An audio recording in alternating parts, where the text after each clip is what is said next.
Okay, so let's take a look at Walter Cannon, who is the chief critic, right, of James and Lang. The physiological explanation had a sound basis, but it's too simple. Cannon's going, there's more to that, right? The basis of emotion was neurological and located in the thalamus. So now we're actually locating specific responses and mechanisms to certain areas of the brain. We're giving birth to neuroscience at this point. Emotions are more than just perceptions of predisposed bodily response. There's more to it than that. So it's going to be a more integrated approach that's coming to us from Cannon. He suggests that emotion and bodily response are simultaneous. So, and notice then that we're looking at a brain that's becoming increasingly complex, and a brain that can functionally multitask, that multiple non-conscious processes can run simultaneously, and I maintain with a single conscious process. But that is a multiple process model of responding and understanding. So they occur as separate brain processes, separate areas of the brain, but they can co-occur, right? He's effectively disassociated stimulation from emotional experience. Thus, somatic activation is not necessary for emotional experience.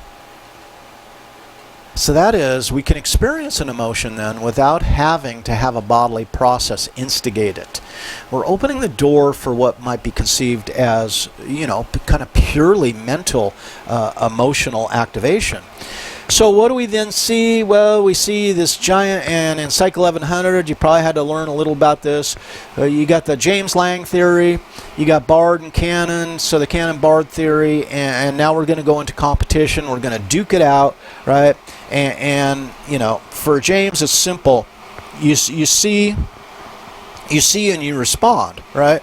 But for Cannon-Bard, yeah, you see and you respond, but you also process cognitively, and that adds to the effect. So it's the combination of both physiological and cognitive processing that result in the emotional state.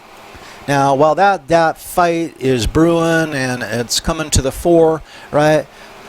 William Wundt, where is he? He's still in the damn lab. And interesting thing, Wundt got credit for having the first psychology lab in the United States. James' lab was being set up, but he took a vacation to the Bahamas. So while James is in the Bahamas on vacation, Wundt opens the door to his lab. So forever, he is the first, right? It could have been the other way around, depending on who took a vacation when.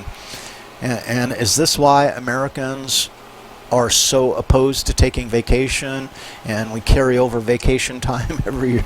No, probably not. But so William Wundt began tridimensional system of emotion, and he looked at the quality of the feelings which make the emotion, the relative intensity of these feelings, and the temporal pattern of their occurrence as kind of a classification system for emotions. Now, hang on to those last two, intensity and durability. I'm not crazy about Wundt's ideas on this, but I do want us to return for an assignment exploring intensity and durability, but in a slightly different context. The context I'm thinking there is more of an individual difference kind of approach. So we'll get there, rather than a grand approach about emotion in general here.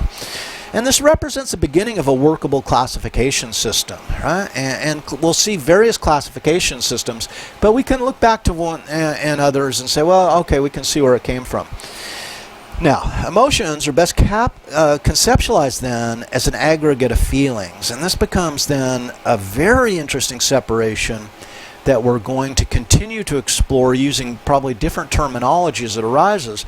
But the feelings are arising, but now we're saying, okay, the feelings are arising, but that's not the emotion. The emotion is somehow some analysis of the aggregate of the feelings. So there might be these multiple visceral responses that occur that we then label according to some kind of emotion classification system. Now, isn't it going to be the case that negative, unpleasant emotions, I'm sorry, I used the word negative, that's not present yet, unpleasant emotions gain the most attention? But isn't that usually the way life works, right? The bad shit gets a lot more attention than the good shit typically. Let's take a look at Vun Slab. Here's a picture. What do you think? I would think it would be so cool, if down in the basement of Lazenby Hall we had a room with one of these things. What do you think would happen when our Psych 1100 students walk in to do an experiment and they see that kind of apparatus? They might turn around and walk right back out, right? Okay, so Stuff looks pretty damn scary. So, for Wilhelm Wundt, what do we know? Hence, the domain of natural science, the aid of the experimental method becomes indispensable whenever the problem set is an analysis of transient and impermanent phenomenon. And that describes emotion very well. We're going to be looking at that transient and impermanent again and again and again, right? And not merely the observation of persistent and relative constant objects. So, some sciences got it pretty straightforward, right? You roll a ball down a ramp, you might calculate the velocity, the inertia, all that good stuff. I'm not a physicist, so I can't go there. But think about studying things like emotion, and we're going to return to this idea again and again. So, let's talk about Mary Calkins. Now, at the same time this is going on, right, Calkins is going to go much more social. Notice James, Wundt, Bain, Spencer haven't really talked about human interaction as a source of emotion, although obviously it exists, right? Mary Calkins is pretty explicit about this. She's basing this on the model of the psychology of the self. And when you begin with the self, then you say, okay, so what happens when we connect to others? What happens with our relationship to others, our view of ourself, and even our relationship to objects in our life, right? So then we can have emotional experience, emotional response that's connected to any of these phenomena. And she's then going to differentiate social emotion and non-social emotions, right? Now, let's talk a little bit about Calkins, the scientist Calkins, the woman, and the era in which Calkins exists. She's a student of William James. Oh my God, I mean, like being William James graduate student, that's freaking amazing. She's the first female president of the American Psychological Association. But she was denied her PhD at Harvard because she was a woman. And you know, this is a relatively progressive institution, right? The student trained to reach decisions in the light of logic and history will be disposed to recognize that a distinction based on differences of sex is artificial and illogical. So we see at this point in time, at the turn of the century, the turn of the 20th century, we do see the feminist movement taking root. And of course, Mary Calkins is one of the people. So to summarize, she was denied PhD from Harvard. She opened an early psychological lab in the U.S. She developed paired associate to study memory. And that is a memory technique where you pair two items, right, and then see the effects on recall. And this is a picture of her lab here. And again, the laboratories look kind of a mix between like chemistry and physics labs and psychology labs, which is very typical of the time, right? And I don't know what those masks are. That's pretty cool, what those are for. But, and who knows? It's fascinating.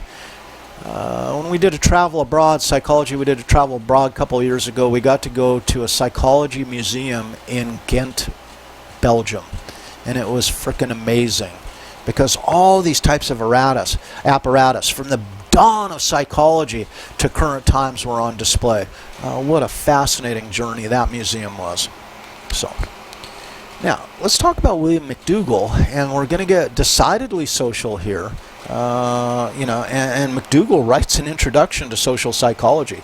This is pretty big, right? And a quote from McDougall, right? What we call personality or character is of a highly complex product of a long integrative process, right? Which may go wrong and may be largely undone at any stage. And this is maybe the fragility of who we are he's expressing here.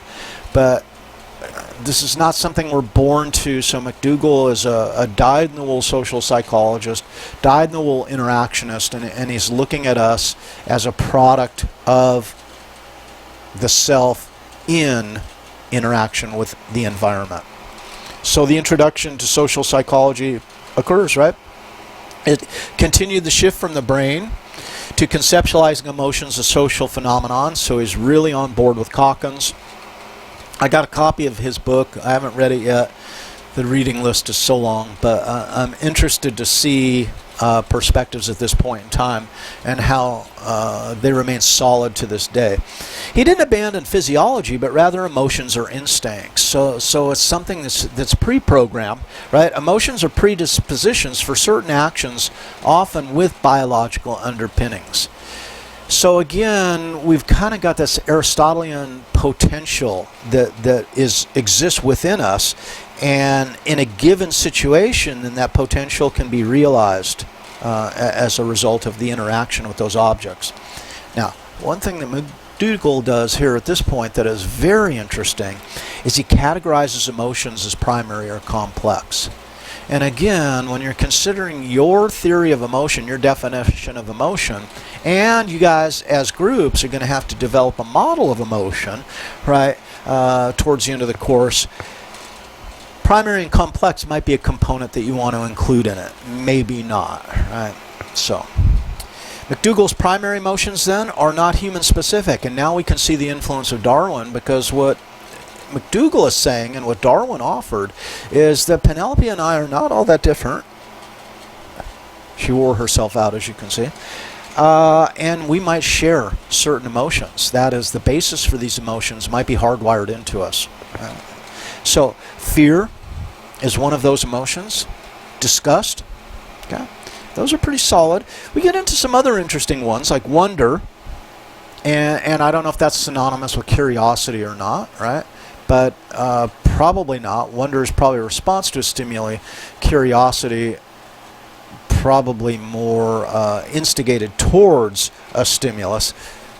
Post-wonder, if you will. Anger, okay, as a basic. Subjection, which is a negative self-feeling. Elation, which is a positive self-feeling. Very, very simply defined there. And then tender emotion that we often see expressed between animals, cuddling with each other, and or people expressing. And notice how tender emotion would be very important between, let's say, parent and offspring, if you would, or parents between themselves. All affective states are a blend of the above components and sensations of pleasure and pain. So we got the pleasure and pain, which are, can be tied to the physiology, and then we've got these states, and now what we're saying is, okay, these are the basics, and then we can blend them, and we can get to more complex emotions. It's a pretty tight theory, right? It's pretty straightforward, and it probably applies to an awful lot of situations. This is always the problem with theory. To what extent can you find exceptions to a theory? So, mcdougall's complex emotions then lead to this concept of pseudo-instincts. Complex emotions are one or more of the primary, as we saw on that list, right? Developed within a system of strong sentiment and play an essential part. The sentiment is often described as attitude, kind of emotion combination, but let's not get too tied down on that. Now, pseudo-instincts are important to social life. So these are not instincts that emerge genetically. These are instincts, pseudo-instincts, not instincts, right? But operate as instincts, but they emerge socially. And they emerge through our interaction with others and our environment, right?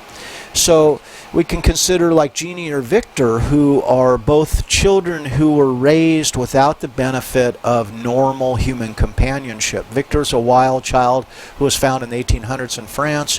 Jeannie was a young lady, a young girl that was completely deprived as she was being raised, and that was in Los Angeles, California in the 1960s, right? But these are children that were important. I mean, their stories are tragic, but they're important to allow us to see what the developmental process contributes to our behavioral repertoire and our emotional experience, right? Pseudo-instincts that we develop: sympathy, imitation, suggestion. These are all aspects that make us function more successfully in our world, right? But they're not innate. They're developed through learning, and we can see that some people don't develop them whatsoever in extreme cases. They're dependent on an interaction with another being, or maybe perhaps with another object. That's not something necessarily mcdougall said. When you see something in parentheses like that, it's probably my addition, right? So, and while primary emotions are tied to some specific end state, pseudo-instincts that their results are variable, and their functional aspects are variable depending on how they're applied and in what situations. So, McDougall then are evolutionary and social synthesized. That is, we have an evolutionary gift of instincts, but then we have predispositions, if you will, pseudo-instincts that are developed through our socialization. Okay? Animals are subject to primary emotions, but humans, according to McDougall, rarely experience primary emotions. Human experience is almost always aggregated. So it's kind of our intellect, our memory, the associations we build are typically more complex than we would imagine in animals, and those are involved with the primary emotions and the way they're aggregated to give us a complex emotional experience. He also implies the term sentiment to move from neurological to social experience. And that is, sentiment is kind of this, for many of these psychologists, philosophers, the way that we connect. It's our awareness and the effect that our surroundings have on us. So McDougall's sentiment then, it's tough to get 7 primary emotions from those 7 primary emotions. It's really tough to get to profound experiences such as love or hate. And I want to be super clear on my choice of words here, because I say profound experiences. I'm not willing to call love or hate an emotion. I'm going to leave that to you guys to unpack throughout the course. Make your case, right? Get your evidence. I'm not going to go there, so I'm going to leave those labeled as an experience at this point in time, and I'm doing so purposefully because I want to leave it up to you. Social elements are tied to complexity of sentiments, and sentiments help us to detect that complexity. They arise from habitual experience of associations to an object in the particular aroused emotion. So we build these sentiments through experience over time, and they can be from a person or an object. And it occurs within a context. So that can be individual now. Different emotions to the same object now become possible, right? So some people might, you see a birthday cake, and based on their sentiments and their habitual experience, right, they say, oh my God, what a celebration, this is cool, someone is another year older. But for another person, let's say, who witnessed the death of their very close, a close sibling, let's say, the day after a birthday party, then notice that the sentiment that's aroused from the birthday cake might in fact be bittersweet, if we like that term, which would definitely indicate a complex emotion, or it might be sadness tinged with some other aspects, right? So this returns us to a temporal component that becomes all important, because it's over what time and during what time did the sentiments come to pass, how were they shaped, right? So we've got complexity now, we've got interactions from evolutionary gifts and socialization, all combining to shape the experience of primary emotions as more complex and more aggregate experience. Okay? So are we on the brink, and I think it's where social psychology is beginning to become truly social. McDougall advances the idea of group mind, which can be achieved through a given context at a given time. And this group mind is really kind of through the process of sympathy. So we interact with others in a given circumstance at a given time. And then we might transcend our individuality, if you will, into a more group mind. So this collective consciousness emerges as a concept. And notice this is kind of consistent with the time of Carl Jung, who talks about the collective unconscious. So we have a bunch of different theorists kind of operating on parallel paths. It's kind of that term zeitgeist. The time is ripe for producing these types of ideas. And you see these types of ideas, similar but different, right, occur in different people at the same time. So McDougall realized that his support for this idea was lacking at the time, but it didn't foreclose the potential for its eventual realization. And that's always a fascinating story in psychology, is we think this might occur, we just don't have the tools to necessarily demonstrate it at this point. He did entertain the idea of individuals as cells in a larger organism referred to as society. And how Platonic when you get back to it, you know, we can go back, what, 1,500, 2,000 years, and we see that Plato was talking along similar lines. So let's cut it here, and we're going to come back and do part 3.